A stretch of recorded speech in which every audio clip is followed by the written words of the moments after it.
தாய் வீடு பிப்ரவரி 2026. சுவிட்சர்லாந்து நாட்டு டாவோஸ் நகரில் நடைபெற்ற உலக பொருளாதார அரங்கில் கனேடிய பிரதமர் மார்க் கார்னி ஆற்றிய உரை. தமிழில் மணி வேலுப்பிள்ளை. வாசிப்பவர் ஆனந்தராணி பாலேந்திரா. கனடாவும் முழு உலகமும் ஒரு திருப்பு முனையை அடைந்துள்ள இத்தருணத்தில் உங்களுடன் கூடியிருப்பது மகிழ்ச்சி அளிக்கிறது. இது ஒரு கடமையுமாகும். இன்று உலக ஒழுங்கில் ஏற்பட்டுள்ள தெறிப்பு பற்றி, ஓர் இனிய கதையின் முடிவு பற்றி, ஒரு கொடிய மெய்மையின் துவக்கம் பற்றி நான் உரையாற்றப் போகின்றேன். பெரிய வல்லரசுகளுக்கிடையே நிலவும் கட்டுப்பாடுகள் எவையுமற்ற புவி அரசியலில் காணப்படும் கொடிய மெய்மையின் துவக்கம் பற்றி நான் உரையாற்றப் போகின்றேன். அதேவேளை வேறு நாடுகள், குறிப்பாக கனடா போன்ற நடுத்தர வல்லரசுகள் வலிமையற்றவை அல்ல என்பதை நான் உங்களிடம் தெரிவிக்க விரும்புகிறேன். மனித உரிமைகளுக்கு மதிப்பு, வளம் பேணும் விருத்தி, தோழமை, இறைமை, அரசுகளின் ஆழ்புல திண்மை போன்ற எமது விழுமியங்கள் பொதிந்த புதியதோர் ஒழுங்கினை கட்டியெழுப்பும் வல்லமை அவற்றுக்கு உண்டு. வலிமை குறைந்தவர்களது வலிமையின் தொடக்கம் நேர்மையே. பெரிய வல்லரசுகள் போட்டியிடும் ஊழியில் நாம் வாழ்கிறோம். விதிவழி ஒழுங்கு என்பது மங்கி வருகிறது. வலிமை மிகுந்தவை தம்மால் இயன்றதை செய்கின்றன. வலிமை குறைந்தவை தாம் பட்டறிய வேண்டியதை பட்டறிந்து வருகின்றன. இவையெல்லாம் அன்றாடம் எமக்கு நினைவூட்டப்படுகின்றன. அனைத்து நாட்டு உறவு சார்ந்த இயற்கை நியதி அதனை மீளவும் நிலை நிறுத்தும் என தீசிடிடீஸ் உதிர்த்த வாக்கு தவிர்க்க முடியாத ஒன்றாக முன்வைக்கப்படுகிறது. இந்த நியதியை எதிர்கொள்ளும் நாடுகள் தமது உறவை பேணிக் கொள்வதற்காக, அந்த உறவை தொடர்வதற்காக, அதற்கு இடம் கொடுப்பதற்காக, தொந்தரவை தவிர்ப்பதற்காக அமைந்தொழுகுவதன் மூலம் தம்மை பத்திரப்படுத்திக் கொள்ளலாம் என்று நம்ப தலைப்படுகின்றன.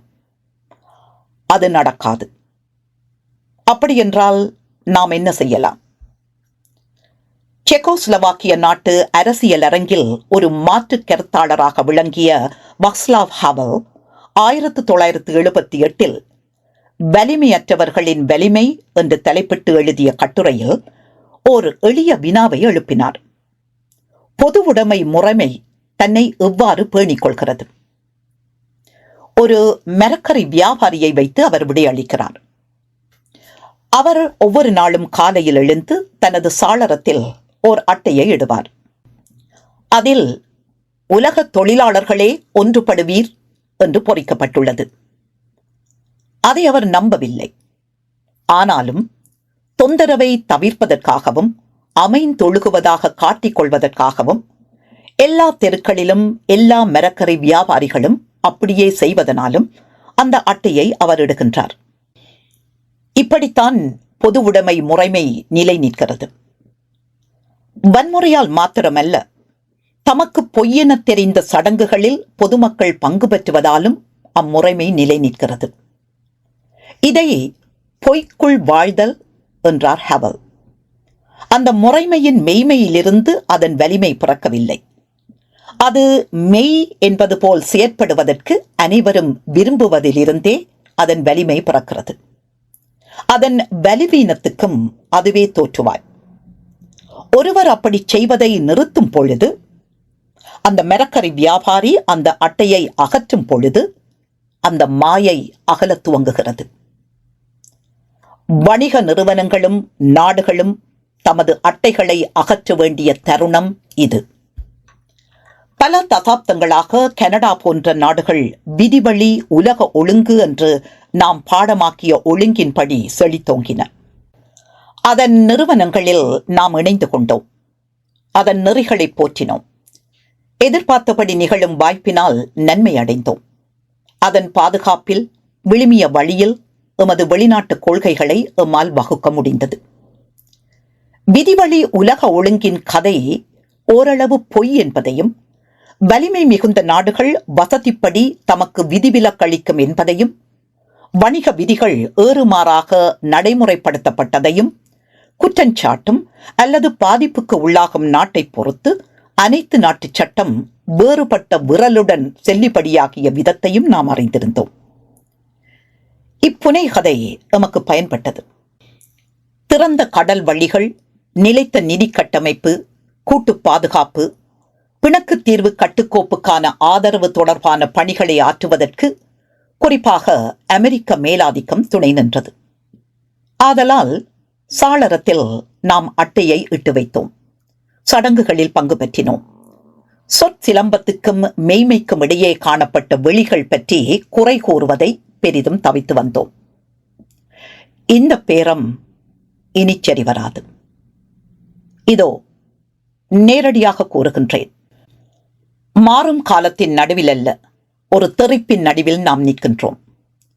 நிதி, நலவாழ்வு, எரிபொருள், புவி அரசியல் துறைகளில் கடந்த 2 தசாப்தங்களாக அடுத்தடுத்து ஏற்பட்ட நெருக்கடிகள் உலகம் பின்னி பிணைவதால் விளையும் ஆபத்துகளை புலப்படுத்தின. மிக அண்மையில் பெரிய வல்லரசுகள் பொருளாதார ஒருங்கிணைவை ஓர் ஆயுதமாகவும், தருவிப்பு வரிகளை டரிஃப்ஸ் ஒரு நெம்புகோலாகவும், நிதி கீழ் கட்டமைப்பை ஒரு பலவந்தமாகவும், வழங்கல் கட்டுக்கோப்பை சிதைவுறும் நடைமுறையாகவும் பயன்படுத்த துவங்கின. ஒருங்கிணைவின் மூலம் நீங்கள் மண்டியிட நேருமாயின், ஒருங்கிணைவு என்பது அனைவருக்கும் நன்மை பயக்கும் எனும் பொய்யுக்குள் நீங்கள் வாழ்வது எங்கனம்? உலக சுகாதார அமைப்பு, ஐநா தரப்புகளின் மாநாடு, COP போன்ற பல்தரப்பு நிறுவனங்கள் மீது நடுத்தர வல்லரசுகள் தங்கியிருக்கின்றன. கூட்டுச் சேர்ந்து பிரச்சனையை தீர்த்தல் என்பது பெரிதும் குன்றிவிட்டது. ஆதலால் பல நாடுகள் ஒரே முடிவுகளை எடுக்கின்றன. எரிபொருள், உணவு, அதிமுக்கிய கனியங்கள், நிதி வழங்கல் கட்டுக்கோப்பு துறைகளில் தந்திரோபாயமான முறையில் தன்னாட்சியை அவை பெருக்கிக் கொள்ள வேண்டும். இது புரிந்து கொள்ளக்கூடிய வேட்கையே. தனக்கு உணவூட்டவோ, தனக்கு வேண்டிய எரிபொருளை பெற்றுக்கொள்ளவோ, தன்னை பாதுகாக்கவோ முடியாத ஒரு நாடு தான் விரும்பிய வண்ணம் செயற்படல் அரிது. இனிமேல் விதிகள் உங்களை காக்காத பொழுது நீங்களே உங்களை காக்க வேண்டுமல்லவா? அதேவேளை எங்களை இது எங்கே இட்டுச் செல்கிறது என்பதை நாங்கள் கண்ணை திறந்து பார்க்க வேண்டும். கோட்டைகளாலான உலகம் மிகவும் ஏழ்மைப்பட்டு, நலிபட்டு, வளம் பேண வியலாது குன்றிவிடும். இன்னொரு உண்மையும் உண்டு. பெரிய வல்லரசுகள் தமது வலிமையையும் நலன்களையும் தங்கு தடையின்றி முன்னெடுப்பதற்காக விதிகளையும் விழுமியங்களையும் கடைப்பிடிப்பதாக பாசாங்கு செய்வதையே கைவிட்டால் பேர முறைமையால் ஆதாயம் ஈட்டுவது மிகவும் கடினமாகும். பொருளாதாரம் உறுதி குன்றாவாறு காப்பதற்காக நட்பு நாடுகள் தமது பொருளாதாரத்தை பன்முகப்படுத்தும், காப்புறுதியை நாடும், தெரிவுகளை பெருக்கும். இது நாட்டின் இறைமையை, முன்னொரு காலத்தில் விதிவழி ஓங்கிய இறைமையை கட்டியெழுப்பும். நெருக்குதலை எதிர்த்து நிற்கும் ஆற்றலில் நாட்டு இறைமை மென்மேலும் நிலை கொண்டிருக்கும். நான் கூறியது போல் வலிமையான முறையில் ஆபத்தை எதிர்கொள்வதற்கு ஒரு விலை செலுத்த வேண்டியுள்ளது. அதேவேளை தந்துரோபாய தன்னாட்சி, இறைமை என்பவற்றை பகிரவும் முடியும். ஒவ்வொருவரும் தத்தம் கோட்டையை கட்டுவதை விட கூட்டுச் சேர்ந்து மீள்திறனில் முதலிடுவது மிகவும் மலிவானது. நியமங்களை பகிர்ந்தால் சின்னாபின்னப்படுவது குறையும். ஒருவரையொருவர் இட்டு நிரப்பினால் கூட்டுத்தொகை நலம் பயக்கும். கனடா போன்ற நடுத்தர வல்லரசுகள் எதிர்கொள்ளும் வினா இப்புதிய மெய்மைக்கு நெகிழ்ந்து கொடுப்பதா என்பதல்ல. நாங்கள் நெகிழ்ந்து கொடுத்தே ஆக வேண்டும். வெறுமனே மதில்களை உயர்த்தி கட்டுவதன் மூலம் நெகிழ்ந்து கொடுப்பதா, அல்லது இன்னும் மிகுந்த வேட்கையுடன் ஏதாவது செய்வதா? இதுவே நாம் விடை காண வேண்டிய வினா. சம்பந்தப்பட்ட அறைகூவலை முதலில் செவிமடுத்த நாடுகளுள் கனடாவும் ஒன்று. உடனே எமது தந்துரோபாய நிலைப்பாட்டை நாங்கள் அடியோடு மாற்றிக்கொண்டோம். எங்கள் புவி அமைவும் நட்புறவும் தம்பாட்டில் எம்மை பாதுகாத்து வளங்கொழிக்க வைக்கும் எனும் பழைய இதமான எண்ணம் இனிமேல் செல்லாது என்பது கனடிய மக்களுக்கு தெரியும். அலெக்சாண்டர் ஸ்டப் விழுமிய வழியில் மெய்மை என்று எதனை குறிப்பிட்டாரோ அதன்படியே எமது புதிய அணுகுமுறை அமையும். அதாவது செயல் நோக்குடன் நாம் நெறி நிற்போம். இறைமை, ஆழ்புலத் திண்மை, ஐநா சாசனத்துக்கு அமைவாக அன்றி பலவந்தம் பயன்படுத்துவதை தவிர்த்தல், மனித உரிமைகளை மதித்தல் போன்ற அடிப்படை விழுமியங்களை பேணுவதற்கு உறுதி பூண்டு நாம் நெறி நிற்போம். முன்னேற்றம் என்பது பெரிதும் படிப்படியாகவே ஏற்படும். ஒவ்வொருவரின் நலன்களும் வேறுபடும். பங்காளர் ஒவ்வொருவரும் எமது விழுமியங்களை பகிர்வதில்லை என்பவற்றை எல்லாம் ஏற்றுக்கொள்பவர்கள் என்ற வகையில் நாம் செயல் நோக்குடையவர்கள். நாங்கள் விழி திறந்து பரந்துபட்டு தந்துரோபாயமாக செயற்படுகின்றோம். நாம் விரும்பும் உலகம் தோன்றும் வரை காத்திருக்காமல் உள்ளது உள்ளபடியே உலகத்தை நாம் முன்னின்று எதிர்கொள்கின்றோம். கனடா வெளிநாடுகளுடன் பூணும் உறவுகளின் ஆழத்தில் எமது விழுமியங்கள் புலப்படும் வண்ணம் எமது உறவுகளை நாம் வரையறுத்து வருகின்றோம். உலக ஒழுங்கு தளம்பி வருவதையும் அது தோற்றுவிக்கும் ஆபத்துகளையும் அடுத்து நேர்வதில் எமக்குள்ள கரிசனையையும் கருத்தில் கொண்டு பரந்துபட்ட முறையில் எமது செல்வாக்கை பெருக்கும் அலுவல்களில் ஈடுபடுவதற்கு நாம் முதன்மை அளிக்கின்றோம். வெறுமனே எமது விழுமியங்களின் வலிமையில் மட்டும் இப்பொழுது நாம் தங்கியிருக்கவில்லை. எமது வலிமையின் பெறுமதியிலும் நாம் தங்கியிருக்கின்றோம். அந்த வலிமையை எமது நாட்டுக்குள் நாம் பெருக்கி வருகின்றோம். எனது அரசாங்கம் பதவியேற்ற பிறகு வருமானம், முதலீட்டு ஆதாயம், வணிக முதலீடு மீதான வரிகளை நாம் குறைத்துள்ளோம். மாகாணங்களுக்கு இடையேயான வணிகத்துக்கு நடுவண் அரசு இட்ட தடங்கல்கள் அனைத்தையும் அகற்றியுள்ளோம். எரிபொருள், செயற்கை நுண்மதி, அதிமுக்கிய கனியங்கள், புதிய வணிக வழிகள் மற்றும் பல துறைகளில் 1,00,000 கோடி ட்ரில்லியன் டாலர் முதலீட்டை துரிதப்படுத்தியுள்ளோம். 2030ஆம் ஆண்டு வாக்கில் எமது பாதுகாப்பு செலவினத்தை இரட்டி மடங்காக்க நடவடிக்கை எடுக்கின்றோம். எமது உள்நாட்டு கைத்தொழில்களை விருத்தி செய்யும் விதமாக அப்படி செய்கின்றோம். வெளிநாடுகளில் எமது நடவடிக்கைகளை நாம் கடுகதியில் பன்முகப்படுத்தி வருகின்றோம். ஐரோப்பிய பாதுகாப்பு நடவடிக்கை சேஃப், ஐரோப்பிய பாதுகாப்புக்கான பொருள் வகைகளை தெரிவிக்கும் ஏற்பாடுகள் உட்பட ஐரோப்பிய ஒன்றியத்துடன் ஒரு முற்றுமொழிதான தந்திரோபாய கூட்டு முயற்சிக்கு நாம் உடன்பட்டுள்ளோம். கடந்த 6 மாதங்களில் 4 கண்டங்களில் வேறு வணிக பாதுகாப்பு பேரங்கள் 12இல் நாம் ஒப்பமிட்டுள்ளோம். கடந்த சில நாட்களில் சீனாவுடனும் கட்டாருடனும் சேர்ந்து புதிய தந்திரோபாய கூட்டு முயற்சிகளை மேற்கொண்டுள்ளோம். இந்தியா, தென்கிழக்கு ஆசிய நாடுகள் சங்கம், ஏசியன், தாய்லாந்து, பிலிப்பைன்ஸ், தெற்கு பொதுச்சந்தை, மெர்கோசோ என்பவற்றுடன் சுதந்திர வணிக ஒப்பந்தம் செய்ய நாம் பேச்சுவார்த்தை நடத்தி வருகின்றோம். விழுமியங்களையும் நலன்களையும் அடிப்படையாக கொண்டு புவி அரசியல் பிரச்சினைகளை தீர்க்க உதவும் பொருட்டு வெவ்வேறு பிரச்சினைகளுக்கு வெவ்வேறு கூட்டணிகளில் சேர்ந்து வெவ்வேறு கோணங்களில் நாம் செயற்பட்டு வருகின்றோம். உக்ரைனுக்கு உதவ விளையும் நாடுகளின் கூட்டணியில் அங்கம் வகிக்கும் மைய நாடுகளுள் கனடாவும் ஒன்று. தேசிய வருமான விகிதாசாரப்படி உக்ரைன் பாதுகாப்புக்கு மிகவும் பெருந்தொகை பணம் வழங்கிய உதவும் நாடுகளுள் கனடாவும் ஒன்று. ஆர்க்டிக் புலத்தின் இறைமையை பொறுத்தவரை நாம் கிரீன்லாந்துடனும் டென்மார்க்குடனும் உறுதியாக இணைந்து நின்று கிரீன்லாந்தின் எதிர்காலத்தை தீர்மானிப்பதில் அவற்றுக்குள்ள தனித்துவமான உரிமையை முற்றிலும் ஆதரிக்கின்றோம். நேட்டோவின் 5ஆம் உறுப்பினையின்படி செயற்பட நாம் பூண்ட உறுதி குலையப் போவதில்லை. நேட்டோவின் வடக்கு மேற்கு புலங்களை மேலும் பத்திரப்படுத்துவதற்காக ஐரோப்பிய, பால்டிக் நாடுகள் உட்பட எமது நேட்டோ நேய நாடுகளுடன் நாம் ஒத்துழைத்து வருகின்றோம். தொடுவானுக்கு மேலாக படம் பிடிக்கும் கதிர்மானி, நீர்மூழ்கி கப்பல்கள், வான்கலங்கள், தரைப்படைகள் உட்பட்ட துறைகளில் முன்னொரு போதும் இல்லாத அளவுக்கு கனடா முதலீடு செய்துள்ளது. கிரீன்லாந்து குறித்து தெரிவிப்பு வரி விதிப்பதை கனடா வன்மையாக எதிர்க்கிறது. ஆர்க்டிக் புலத்தை பாதுகாத்து வளங்கொழிக்க வைக்கும் பொது குறிக்கோளை எய்துவது குறித்து பேச்சுவார்த்தை நடத்தும்படி கனடா கேட்டுக்கொள்கின்றது. பல்தரப்பு வணிகத்தை பொறுத்தவரை பசிபிக் நாடுகளின் கூட்டமைப்புக்கும் ஐரோப்பிய ஒன்றியத்துக்கும் இடையே பாலம் அமைத்து 150 கோடி மக்களை உள்ளடக்கிய புதிய வணிக கட்டமைப்பு ஒன்றை உருவாக்கும் முயற்சிகளை நாம் ஆதரிக்கின்றோம். அதிமுக்கிய கனியங்களை பொறுத்தவரை 7 நாடுகளின் குழுமத்தை G7 அடிப்படையாக கொண்டு கனிய வளங்களை ஒருமுகப்படுத்தாமல் பன்முகப்படுத்துவதற்கு ஏதுவாக கொள்வனவு கழகங்களை நாம் உருவாக்கி வருகின்றோம். செயற்கை நுண்ணறிவை பொறுத்தவரை மேலாதிக்க அரசுகளுக்கும் வீக்கம் மிகுந்த இணைய வணிக தாபனங்களுக்கும் இடையே ஒன்றை தெரிவு செய்யும் நிர்பந்தத்துக்கு உள்ளாவதை தவிர்ப்பதற்காக எம்மை போன்ற குடியாட்சி நாடுகளுடன் நாம் ஒத்துழைத்து வருகின்றோம். இது வெகுளித்தனமான பல்தரப்பு நிலைப்பாடும் அல்ல, குறு நிறுவனங்கள் மீது தங்கியிருக்கும் கொள்கையும் அல்ல. போதியளவு பொது நிலைப்பாட்டினை பகிர்ந்து கொள்ளும் நாடுகள் ஒவ்வொன்றுடனும் ஒவ்வொரு விடயத்திலும் ஒருங்கிணைந்து செயற்படும் கூட்டணிகளை கட்டியெழுப்பும் திட்டமே இது. சில விடயங்களில் மிக பெரும்பான்மையான நாடுகளை உள்ளடக்கும் திட்டம் இது.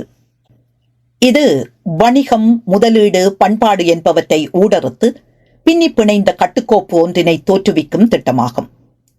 வருங்கால சவால்களையும் வாய்ப்புகளையும் எதிர்கொள்ள அவற்றை நாம் பயன்படுத்தவும் முடியும். நடுத்தர வல்லரசுகள் கூடி செயற்பட வேண்டும். அவை பந்தியில் அமராவிட்டால் இரையாக நேரும். பெரிய வல்லரசுகள் தனித்தியங்க வல்லவை, சந்தையில் செல்வாக்கு மிகுந்தவை, படைபலம் படைத்தவை, நிபந்தனை விதிக்க வல்லவை. நடுத்தர வல்லரசுகள் அப்படிப்பட்டவை அல்ல. ஒரு மேலாதிக்க வல்லரசுடன் நாம் இருதரப்பு பேச்சுவார்த்தை நடத்துகிறோம் என்றால் நாம் வலுவற்ற நிலையில் இருந்து கொண்டு பேச்சுவார்த்தை நடத்துகிறோம் என்பது கருத்து. மேலாதிக்க வல்லரசு முன்வைப்பதை நாம் ஏற்றுக்கொள்ள வேண்டியுள்ளது.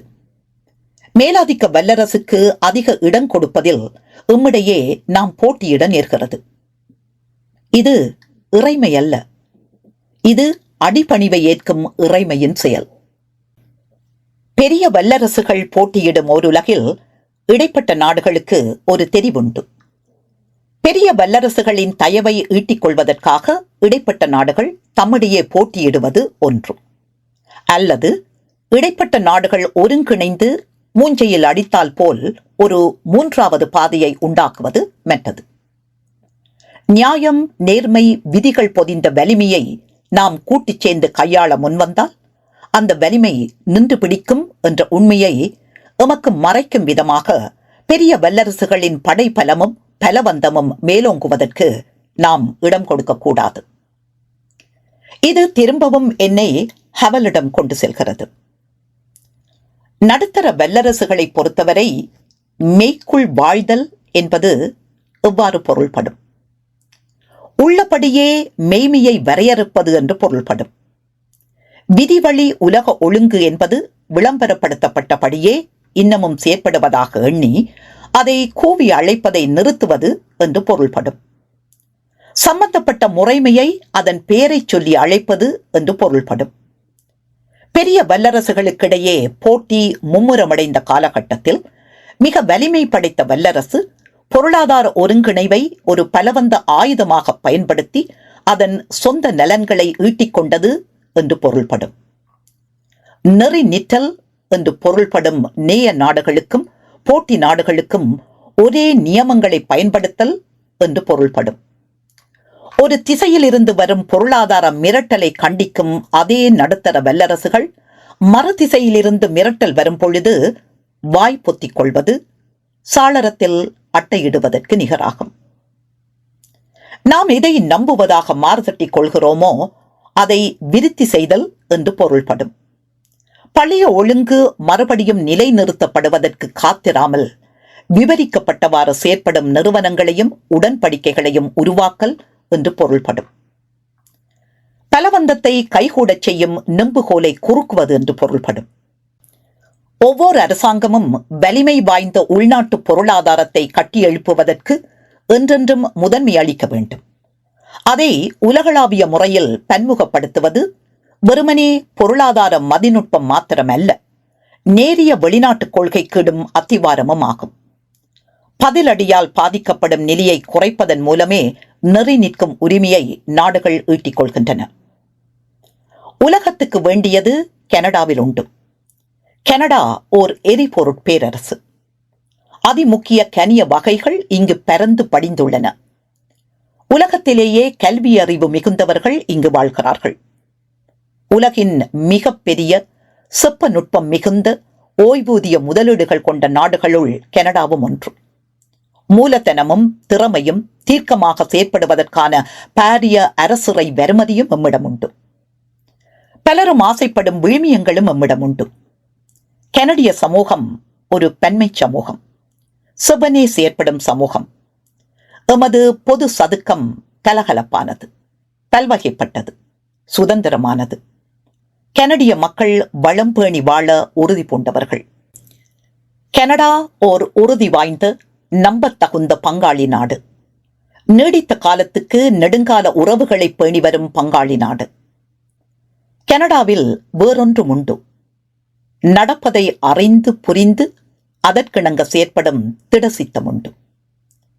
மேற்படி பொருளாதார திரிப்புக்கு நெகிழ்ந்து கொடுப்பது மட்டும் போதாது என்பதை நாம் புரிந்து கொள்கிறோம். உலகம் எப்படி இருக்கிறதோ அப்படியான உலகத்துடன் நாம் நேர்மையாக ஒழுகவும் வேண்டும். சாளரத்திலிருந்து அட்டையை நாம் அகற்றுகின்றோம். பழைய ஒழுங்கு திரும்பி வரப்போவதில்லை. அதையிட்டு நாம் துயரம் கொண்டாடக்கூடாது. நினைந்துருகுவது ஒரு தந்துரோபாயமாகாது. எவ்வாறாயினும் இந்த முறிவிலிருந்து நலமும் பலமும் நியாயமும் மிகுந்த ஒன்றை எம்மால் கட்டியெழுப்ப முடியும். கோட்டைகளால் அமைந்த உலகத்தில் மிகவும் அதிக இழப்புக்கு உள்ளாகக்கூடிய நடுத்தர வல்லரசுகளுக்கு நேரிய ஒத்துழைப்பினால் அமைந்த உலகத்தில் அதிக ஆதாயம் ஈட்டக்கூடிய நடுத்தர வல்லரசுகளுக்கு இட்ட பணி அது. வலிய நாடுகளிடம் அவற்றின் வலிமையுண்டு. ஆனால் எம்மிடமும் ஒன்றுண்டு. பாசாங்கு பண்ணுவதை நிறுத்தி மேய்மையை வரையறுத்து உள்நாட்டில் எமது வலிமையை பெருக்கி கூட்டிச் சேர்ந்து செயற்படும் வல்லமை எம்மிடம் உண்டு. அதுவே கனடாவின் பாதை. அதை வெளிப்படையாகவும் நம்பிக்கையோடும் நாம் தேர்ந்தெடுத்துள்ளோம். எம்முடன் கூடி நடைபயில விரும்பும் நாடு எதற்கும் விரிந்து கிடக்கும் பாதை இது. Mark Carney, World Economic Forum, Davos 2026. Translated by Mani Velupillai. 2026 1/23. நன்றி.